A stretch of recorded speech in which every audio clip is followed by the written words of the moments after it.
¿Qué tal? ¿Cómo están, amigos y amigas de esta comunidad? Como siempre, un gusto, como siempre, un placer que nos acompañen. Para que el narcoimperialismo funcione, necesita de diversos personajes, escenarios que permitan precisamente estructurar diversas narrativas que lleven a una justificación y normalización de actividades que a la postre lo que hacen es solventar un sistema económico en donde se enriquece a los más ricos y se empobrece a los más pobres, orillando a estos a ingresar a una vida criminal y en el mejor de los casos vivir de ella durante un tiempo. A otros, a los que no aceptan involucrarse directamente, los convierten en víctimas constantes precisamente de la barbarie de los primeros. A final de cuentas, el control social se vuelve determinante para que una sociedad no reclame sus derechos, para que una sociedad no exija que no se le precarice su salario, que no se le quiten recursos naturales, que no se avasalle con sus selvas, que no se le robe su agua, que no se le despoje de sus minerales. Durante muchos años se ha ido creando una especie de novela negra, en donde nos encontramos a diversos personajes que se parecen entre sí, porque a final de cuentas hay un delineado muy, pero muy característico de lo que es la estructura narrativa, de lo que es la estructura literaria, incluso con virtudes y con defectos. Nos topamos al narco, por supuesto, violento, al narco pensante, al narco analítico, al narco empresario. Nos topamos a los sicarios de diferente manufactura, eso sí, algunos leales al patrón, otros traidores hasta la médula, y todos convergen en un punto, criminalizar la pobreza, porque todos, por supuesto, salen de ese pueblo resentido, de ese pueblo con miserias, de ese pueblo que tiene coraje ante ese hombre o mujer al que le va muy bien gracias a su meritocracia en materia financiera. Uno de los apellidos que sin duda alguna se han vuelto ya tristemente célebres en ese aspecto es el de los Guzmán. Todo comienza, como lo sabemos, con Joaquín Guzmán Loera, un personaje que tuvo pues cercanía, digámosle así, ¿no? Vínculos con Pedro Avilés, con el famoso León de la Sierra, que fue uno de esos capos utilizados precisamente por la clase política y empresarial de Sinaloa para justificar cada una de sus acciones. Joaquín El Chapo Guzmán comienza a tomar cierta relevancia en toda esa historia, sin embargo, se le frena de una manera categórica cuando se le responsabiliza del asesinato del cardenal Juan Jesús Posadas Ocampo. Diversas versiones periodísticas señalan que en realidad el gobierno pues quería eliminar tanto al Chapo como a Ramón Arellano porque no entendían que no tenían que estar generando violencia en su enfrentamiento personal, es decir, intentaban salirse del huacal y el gobierno iba a poner orden al responsabilizarlos de un crimen que él iba a cometer, ¿no? Y como tal daría pie a lo que hemos platicado muchas veces, ¿no? El uso del narcotráfico para justificar violencia política, asesinatos políticos, represión social y intimidación social y demás. El Chapo se fugó después de ese asesinato, fue encontrado en Guatemala, si no mal recuerdo, fue encontrado como lo que era un capo de segunda monta, internado en Puente Grande, y ahí parecía que iba a quedar su trayectoria criminal hasta que de repente, de la mano del narcoimperio, pues se determinó que se requería a otro capo mediático que pudiera acarrear precisamente las miradas de todos, que pudiera posicionarse en la discusión incluso popular. ¿Y quién mejor que ese hombre de Sinaloa, carismático, chaparrito, con acento tan particular, ¿no? Y que provenía precisamente de los orígenes que les convenía contar? Amado Carrillo ya no estaba. Ya no se encontraba Amado Carrillo. Los hermanos Ariano Félix no eran de confianza por las actitudes que habían asumido. Incluso ya en esa época había la orden de bajarlos completamente a los Arellano Félix. Vicente Carrillo tampoco era un personaje que se ajustara a esas exigencias, e Ismael el Mayo Zambada no lo ibas a quemar, ni a él ni a Juan José Esparragoza, alias el Azul, porque requerías de la sabiduría de estos dos personajes, sobre todo al ser los vínculos directos con las agencias de inteligencia y con la clase política. Entonces todo estuvo servido en bandeja de plata para crear a la nueva figura del narcotráfico. Ya no era el Señor de los Cielos, ya iba a ser precisamente Joaquín el Chapo Guzmán, ¿no? Quien saldría en un carrito de supermercado, ¿no? Literal, bueno, lavandería no es supermercado, un carrito de lavandería de un penal de supuesta máxima seguridad en el país, para desde ahí comenzar a empoderar su leyenda, describirlo. ¿Cuántas veces no escuchó usted a Rafael Macedo de la Concha, al propio Hertz Manero, posteriormente a Felipe Calderón, antes también a Fox, a García Luna, hablar de que el Chapo era extremadamente inteligente, que era un hombre con un coeficiente que ya lo quisiera cualquiera? En la actualidad, cuando le hacen ciertas pruebas a Joaquín El Chapo Guzmán, incluso un poco antes, pues no representa ese coeficiente intelectual, está muy, muy lejos, tan lejos que en realidad no lo justifica la edad ni las condiciones en las cuales actualmente se encuentra. Es lo mismo que su leyenda en cuestión del dinero, cuando se lo ubicaba, ¿no? Como uno de los hombres más ricos del mundo, y que en realidad, pues ese dinero nunca lo vio la familia, ni lo vio absolutamente nadie más que las propias autoridades de los Estados Unidos y de México, que cuando fue necesario lo decomisaron como se lo han decomisado a otros capos. Simplemente cheque la historia de Amado Carrillo y de su hijo, Vicente Carrillo Leiva, para darse cuenta cómo operan los empresarios y los políticos al momento de que ya el capo ha sido desechado. Entonces, el Chapo, ¿no? De repente, de la noche a la mañana, se convirtió en el hombre más peligroso del mundo, tan solo abajo de Osama Bin Laden, así de claro. Era el enemigo público más peligroso, por arriba de Al Capone, así de la nada, pum, de repente se escapó de una prisión y se convirtió en ese personaje. Aun y cuando nada de su personalidad, de su perfil y de su trayectoria amparara ese tipo de señalamientos. Y así fueron años en el gobierno de Vicente Fox, en el gobierno de Felipe Calderón, en donde lo empoderaron a más no poder, en donde consolidaron al cártel de Sinaloa y todo, por supuesto, de la mano de los Estados Unidos.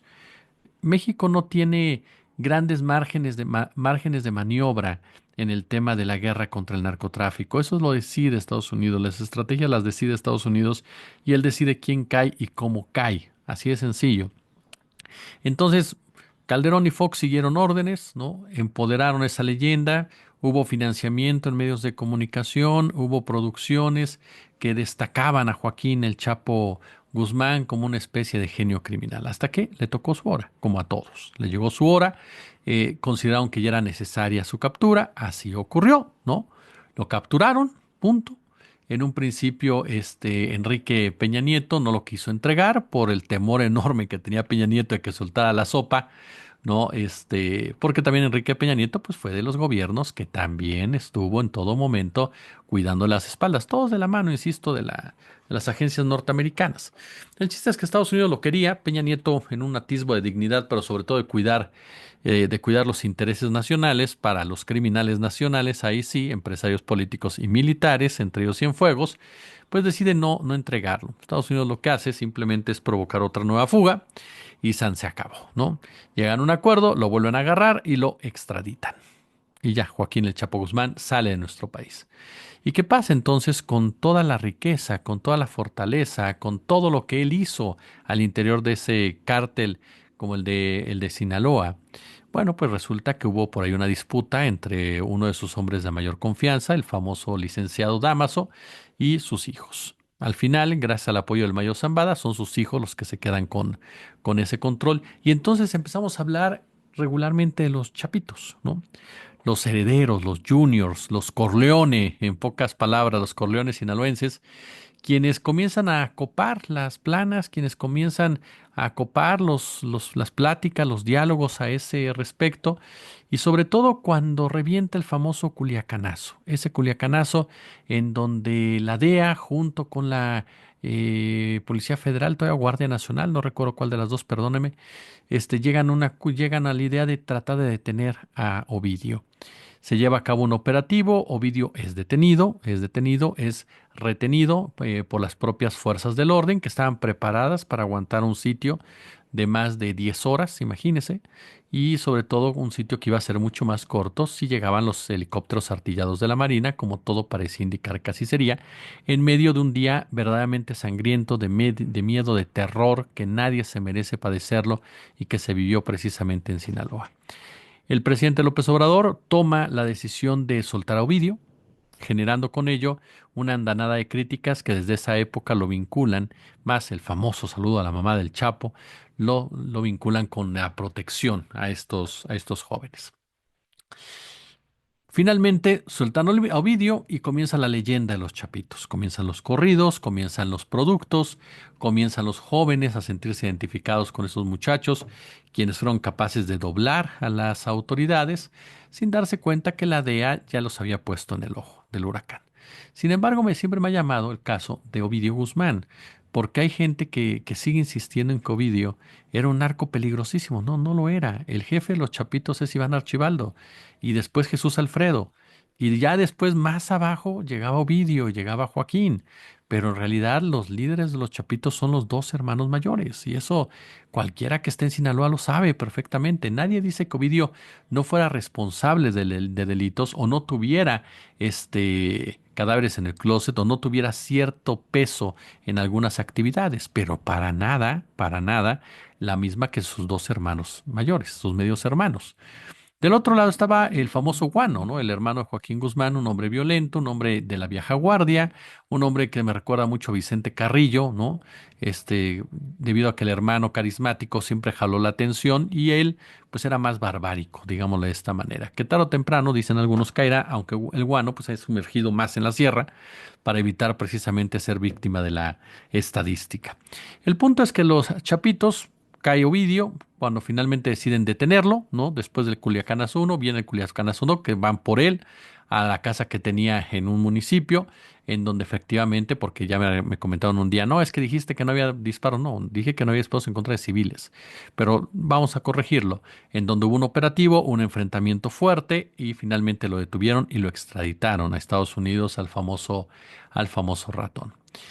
Posteriormente, Joaquín Guzmán López, ¿no? Llega a Estados Unidos con todo el tema de Ismael El Mayo Zambada, ¿no? Con esa situación que personalmente a mí cada día me parece más y más inverosímil, pero que se adecúa a toda esa leyenda que está alrededor de estos personajes. Si se da cuenta, tenemos un dato muy, muy específico. En el juicio del Chapo Guzmán, es Vicente Zambada Niebla, el hijo del Mayo, quien testifica contra él. Es Jesús Zambada, el hermano del Mayo, quien también testifica contra él, y pues le dan un castigo ejemplar al Chapo Guzmán. Ahora en esta nueva temporada, pues de lo que se trata es que sean los Guzmán los que se venguen de los Mayos, ¿no? Y entonces ahora sean los hijos del Chapo los que hundan a Ismael el Mayo Zambada en una especie de cobro de cuentas, de facturas, muy al estilo del narcotráfico, el narcotráfico hecho en México. Aquí lo que me llama la atención, y bueno, Joaquín Guzmán López entrega al Mayo Zambada, el Mayo que supuestamente no sabía qué pasaba, nadie supo qué pasó, llegaron a Estados Unidos con total libertad. En fin, insisto, un vericueto que sinceramente yo creo que son muchas ganas de creer en las autoridades estadounidenses y en la falacia de la guerra contra las drogas para creer lo que ahí se ha dicho en torno a este par de personajes. Pero bueno, Joaquín Guzmán también está detenido y hay en este momento una guerra que se libra a raíz de la detención del Mayo Zambada. Algo que no pasó con la detención de Joaquín El Chapo Guzmán, aun y cuando también estaban los señalamientos muy claros de que el Mayo lo había traicionado y los hechos de que su hijo y su hermano habían ayudado a sentenciarlo. No, pero ahí no hubo la orden de generar violencia. Ahora sí hubo la orden de generar violencia. Y entonces llegamos a la nota, perdón por el contexto, pero quería darle todo este contexto que no es desconocido ni mucho menos, pero que nos ayuda a entender cómo van creando estos hilos conductores, estos hilos narrativos, estas estructuras literarias, para ir ubicando un escenario en donde a final de cuentas el resultado siempre será el mismo y en donde las famosas narcoleyendas pues únicamente evidencian, ¿no? La carencia de un sistema para poder ser un sistema en donde quepamos todos. Qué es lo que ha pasado en este punto? Bueno, la primera nota es algo que ya le comentábamos, ¿no? Y que ha estado discutiéndose durante toda la tarde y que tiene que ver directamente, pero directamente con la llegada de familiares. O sea, estamos hablando de una gran cantidad de familiares de Ovidio Guzmán. 17, para ser exactos. 17 familiares, ¿no? Que habrían llegado a los Estados Unidos literalmente huyendo de Sinaloa. Entre ellos, por supuesto, la mamá de Ovidio Guzmán. La presidenta Sheinbaum dijo no hay muchos detalles sobre eso, solamente la nota, y esto da pie a pensar qué está pasando. Por supuesto, quienes son anti-López Obradoristas, pues aseguran que Ovidio Guzmán sacó a toda su familia porque va a dar unos bombazos en contra del expresidente de nuestro país. Bombazos que, con todo respeto, debido a la jerarquía que tenía Ovidio Guzmán, pues no serían muy creíbles, porque Ovidio, vuelvo a lo mismo, era el tercero en jerarquía, no trataba él asuntos políticos. Quien los trata es Jesús Alfredo Guzmán. Él es el que tiene toda la información relacionada con gobernadores, senadores, diputados, empresarios y demás, no Ovidio Guzmán, López. Entonces, en ese sentido, nos topamos con un detalle. Pero bueno, los anti-López Obradoristas dicen, están preparándole el juicio a Andrés Manuel López Obrador y Ovidio va a dar unos bombazos, lo mismo que su hermano Joaquín Guzmán López. Eso es lo que se comenta por un lado. Pero por el otro, y me parece con un mayor sentido, una acción de salir de Sinaloa debido a la violencia que hay en Sinaloa, debido a la brutalidad por parte de los mayos y los chapos y a unos chapos que, a decir de diversos expertos, comienzan a perder el territorio, comienzan a perder ya su poder y sobre todo por las alianzas que han alcanzado los mayos con el Chapo Isidro y el respaldo de la DEA a los mayos. Entonces los chapitos comienzan a salir de los lugares. ¿Por qué? Porque se dan cuenta que ya nadie está seguro ahí. A mí me parece mucho más lógica por una razón. Mire, vamos a quitarnos sesgos. Si tú me dices, es que López Obrador debe de temer, ¿no? Por los chapitos. Bueno, mi gran pregunta es, basándome en la pura narrativa oficial, ¿a quién tiene detenido Estados Unidos por narcotraficante, por protector del cártel de Sinaloa? A Genaro García Luna. Entonces, por pura lógica, ¿quién habrá soltado la sopa o a quién quieres ir, sobre quién quieres ir para tener los datos exactos del cártel de Sinaloa o el apoyo al cártel de Sinaloa si ya tienes al secretario de Seguridad Pública? Yo me preocuparía más si fuera un panista, si fuera Felipe Calderón o si fuera Vicente Fox, Quesada. Aunque le vuelvo a decir, las mismas declaraciones de Ovidio, sinceramente me parece que habrá que tomarlas con mucha sal y sobre todo el manejo que le vaya a dar el gobierno de los Estados Unidos debido a la posición que él tenía al interior del cártel. Pero es una negociación, como muchas otras que se dan en Estados Unidos, que puede tener sobre todo un fondo mucho más mediático. Y lo mismo pasa con su hermano, con Joaquín Guzmán. Claro que pueden hablar de lo que fue la administración de esa facción durante el tiempo que estuvieron ellos ahí involucrados, pueden hablar de muchas cosas definitivamente, pero si nos seguimos relacionando con quienes deberían de estar temerosos, pues yo me inclinaría más por Rubén Rocha. Esa es la realidad de las cosas en un momento dado. Porque vuelvo a lo mismo, con López Obrador no tienes nada. Contra los panistas tienes un secretario de seguridad que está preso por narco. Contra López Obrador no tienes nada. No tienes nada. Por lo menos no lo han mostrado hasta ahora.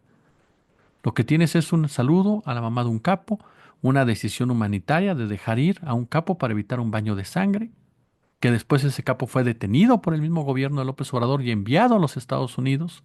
Es decir, no hubo ningún dejo de protección en ese marco. Eso es lo que tienes. Y una investigación, una, dos, de presunto financiamiento que se cayó por sí sola. Entonces, siendo lógicos, pues no hay nada contra López Obrador.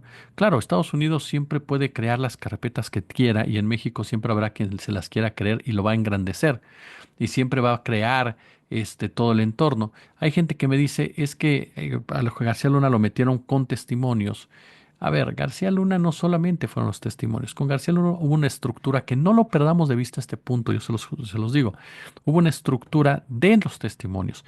No solamente se trata de que Jesús Escobar llegue a querer testimoniar, se trata obviamente a atestiguar, se trata obviamente de que el testimonio de Jesús Escobar esté sopesado, sea congruente, esté perfectamente delineado y pueda aportar en el caso.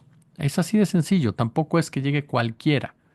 Tienes que, tienes que valorar, ajá, los señalamientos que en ese momento se están haciendo. Y eso fue lo que pasó con García Luna. ¿Por qué yo marco una diferencia? García Luna era el superpolicía, como ha habido otros más, y que son, no sé, al decirle chivos expiatorios yo no estoy diciendo inocentes, que quede claro, porque son responsables de otro tipo de barbaries. Lo que yo digo chivo expiatorio es cuando digo que no es la cabeza, ajá, del cártel o de la organización o de la empresa criminal, sino que a pesar de ser un funcionario importante, también es desechable. Entonces, García Luna continuó con ese proceso que ha habido con otros personajes similares a él, ¿no? Y punto y aparte, dentro de toda esa narrativa para reconfigurarse y decir, estamos combatiendo al narco. En el caso de López Obrador, hay una cuenta pendiente de Marco Rubio, quien es el que está organizando todo esto. Usted todo esto que ve lo está organizando Marco Rubio. Y ahí es cuando entonces te preguntas, Marco Rubio traía ganas con López Obrador, porque López Obrador lo mandó al diablo, así de sencillo, porque López Obrador no le permitió al señor sentirse virrey de México, porque López Obrador no le permitió al señor que le dijera cómo iba a gobernar, y la DEA está enojada porque López Obrador no les permitió que incendiaran aún más Sinaloa. Así de sencillo. Se peleó con el sistema López Obrador. Y de ahí precisamente es que yo dudaría muchísimo que Estados Unidos presentara acusaciones contra López Obrador y de verdad sí las tomaría con muchísimo cuidado. ¿Por qué razón? Por los antecedentes que existen solamente. Nada más se trata de eso. Si fuéramos lógicos, insisto, y nos basáramos en la misma narrativa oficial, yo sí me preocuparía, sí, por el gobernador Rubén Rocha, bueno, que se preocuparía él, no, no yo. Y también por panistas, sin duda alguna, por el vínculo a lo que puede decir Ismael El Mayo Zambada. El que menos debería preocuparse es el propio Andrés Manuel. Así de sencillo.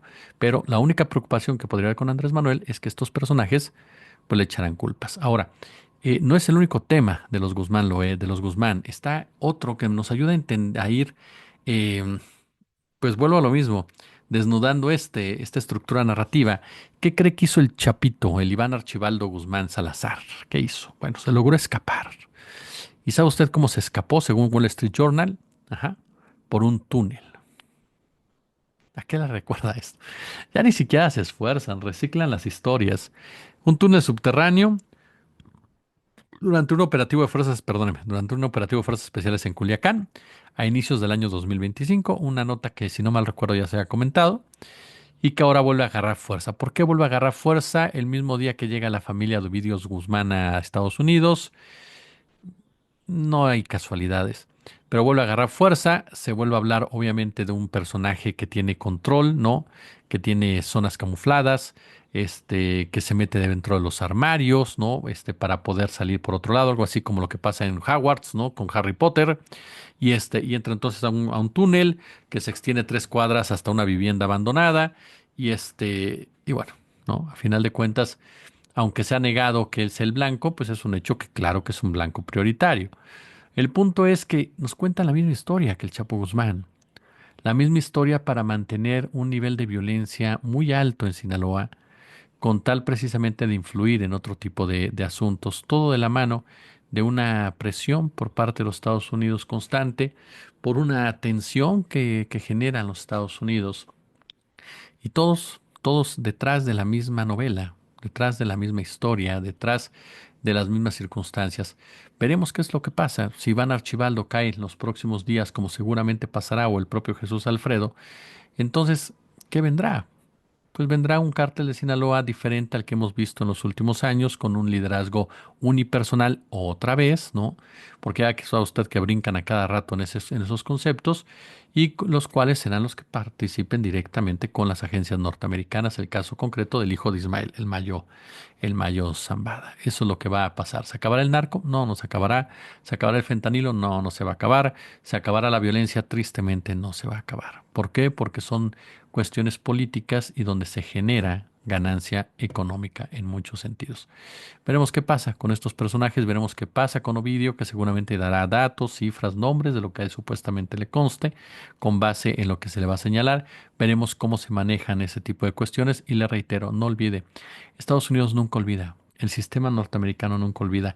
Y el hecho de que Andrés Manuel se haya opuesto en cuestiones soberanas, van a tratar de cobrarlo tarde que temprano, porque así son ellos y porque saben bien que un expediente en contra de Andrés Manuel puede llevar a la doctora Claudia Sheinbaum a una situación de tensión importante para su gobierno.